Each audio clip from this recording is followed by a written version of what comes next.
How to fix the blue background in Fortnite. Now this is a problem that appeared in chapter 3, but if you're still having this problem like I am right now, I'm going to show you how to fix it. Now, the problem is the background is blue, but it needs to be a different background. Now, on their website, they stated how you could fix these problems, but none of those, none of their tips seem to work, except one, where you change the language, apply it, and then change the language back again to the original one. Now, I'm going to show you how to do that right now. So the way you fix this problem is by going to here, settings. In here, you can select a random language, click apply,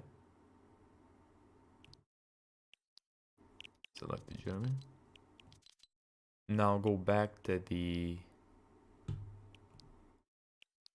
default language. And here, as you can see, we fixed the blue screen background.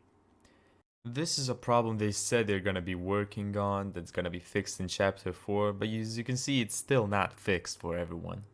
And that's how to fix the blue background in Fortnite.